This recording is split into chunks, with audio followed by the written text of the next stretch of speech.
বীর চট্টলা টিভি। আসসালামু আলাইকুম। বীর চট্টলা টিভি থেকে আমন্ত্রণ জানাচ্ছি আমি তানিশা সুলতানা আফিফা।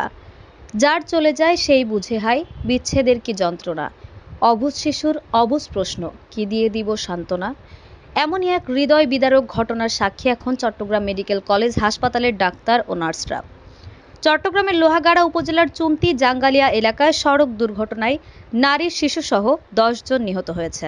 এখনও দুর্ঘটনায় আহত 3 জন যন্ত্রণায় কাতরাচ্ছে চট্টগ্রাম মেডিকেল কলেজ চমেক হাসপাতালে। এরই মধ্যে 7 বছর বয়সী আরাধ্য বিশ্বাস নামে একটি শিশুকন্যা রয়েছে হাসপাতালের শয্যায় শুয়ে থাকা।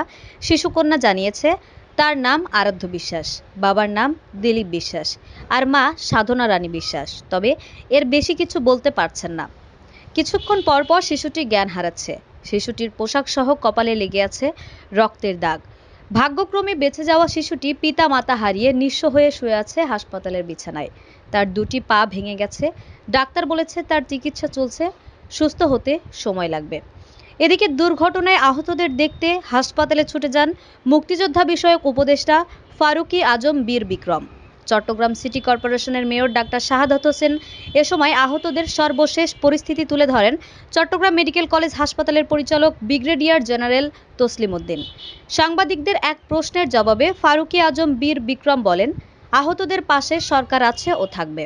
তথ্যসূত্রে আরও জানা যায়, ব্যক্তিগত কাজে দূর প্রবাসে অবস্থান করেও আহতদের চিকিৎসার খোঁজখবর ও আর্থিক সহযোগিতা করে যাচ্ছেন বিএনপি নেতা ব্যারিস্টার আমির মোহাম্মদ হেলাল উদ্দিন।